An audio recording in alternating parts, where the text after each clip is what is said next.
आप देख रहे हैं BA न्यूज़। खबर हमारी, फैसला आपका। इस वक्त की बड़ी खबर। बरेली पैनी नज़र सामाजिक संस्था के अध्यक्षता में बरेली की कई अन्य सामाजिक संस्थाओं ने सामूहिक रूप से ईवीएम मशीन को बैन करने के संबंध में चीफ जस्टिस ऑफ इंडिया को बरेली जिलाधिकारी के द्वारा ज्ञापन सौंपा। संस्था अध्यक्ष एडवोकेट सुनीता गंगवार ने कहा कि 2014 से लगातार चुनाव में गड़बड़ियां पाई जा रही हैं। इसके सबूत लगातार विपक्षी पार्टियां भी दे रही हैं, देश के अधिवक्ता दे रहे हैं, जनता दे रही है।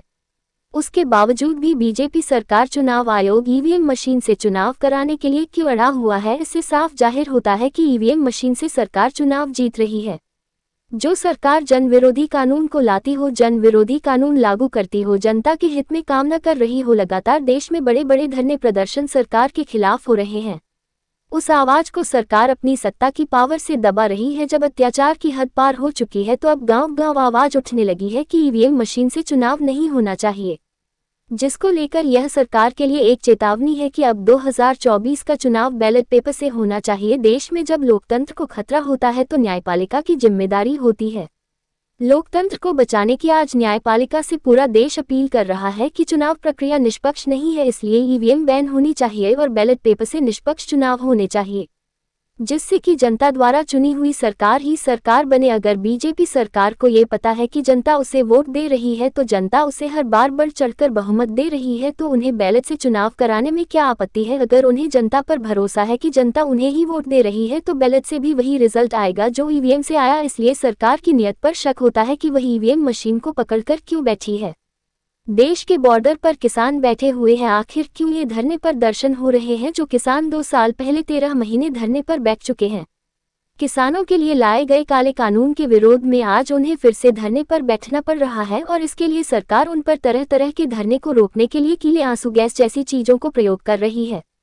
ये किसी संस्था या किसी पार्टी विशेष की मांग नहीं है, यह अब देश की जनता की मांग हो चुकी है, तो सरकार को भी इस पर आपत्ति नहीं होनी चाहिए।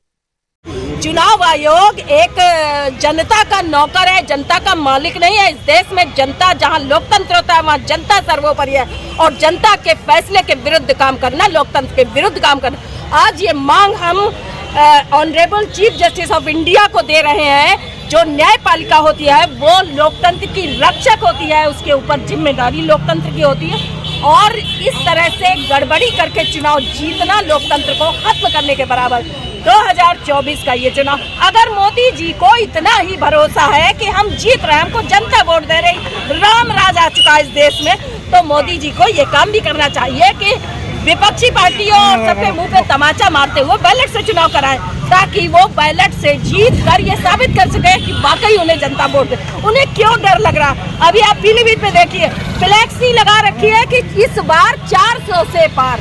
इतना अत्याचार होने के बाद त्राही मची हुई है, इसके बाद इनकी 400 से पार सीटें कहाँ से आ रही हैं भैया, कौन सी टेक्नोलॉजी से आ रही है। ये बात सबकी समझ में अब आ चुकी है कि 2014 से जो प्रचार किया जा रहा है कि मोदी मैजिक चल रहा है, मोदी मैजिक नहीं चल रहा है, ईवीएम मैजिक चल रहा है, और ये ईवीएम से आ रही है। 2024 का चुनौती है इस सरकार को। 2024 का चुनाव बैलेट पेपर से कराना होगा, दूध का दूध पानी का पानी होगा। अगर वाकई जनता वोट दे रही है तो 400 पार नहीं 500 पार आएंगी बीजेपी की सीटें, और अगर नहीं है उससे जनता वोट दे रही है तो बीजेपी सरकार पूरी तरह से जमानतें जब्त होंगी और ये धड़ाम होगी सरकार।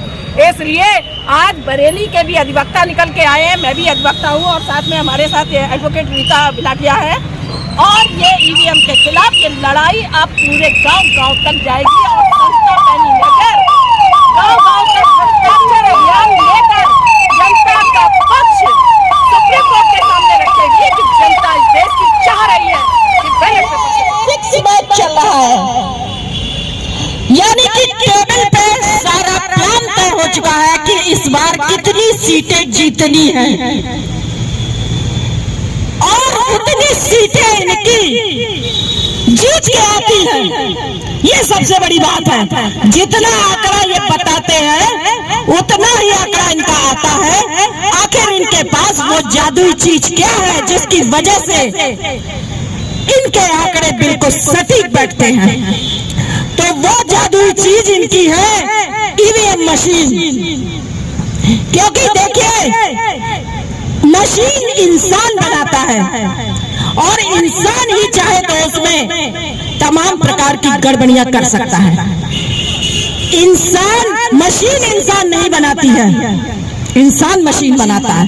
और ये तर्क जो सरकार देती है कि बैलेट पेपर से खर्चा ज्यादा होगा, बैलेट पेपर से टाइम ज्यादा लगेगा, तो एक लोकतांत्रिक देश में 150 करोड़ जनसंख्या को आप बेवकूफ बनाना चाहते हैं, लेकिन अब ये बेवकूफ बनाने की आपकी ये मुहिम इस बार काम नहीं करेगी। देश के सभी लोग समझ चुके हैं इस चीज को, और जनता के बीच में इस सरकार ने इतना डर पैदा कर रखा है कि अगर धरना प्रदर्शन करोगे तो लोगों में डर है कि कहीं हमारे ऊपर मुकदमे न लिख दिए जाए, हमारे ऊपर पुलिस के लठ न चले। इसका मतलब है कि लोकतंत्र सिर्फ नाम का रह गया है। इस लोकतंत्र में हम अपनी बात नहीं कह सकते हैं, और जब हम अपनी बात नहीं कह सकते हैं तो आप कैसे कह सकते हैं कि इस देश में लोकतांत्रिक सरकार है।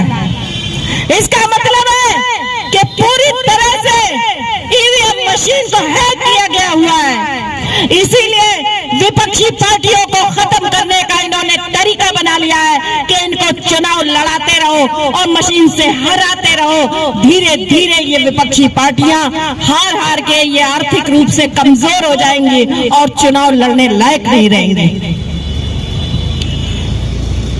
लोकतंत्र को खत्म कर रही है बीजेपी सरकार, इसलिए अब इस देश की जनता मांग कर रही है और सड़कों पर उतरेगी जनता।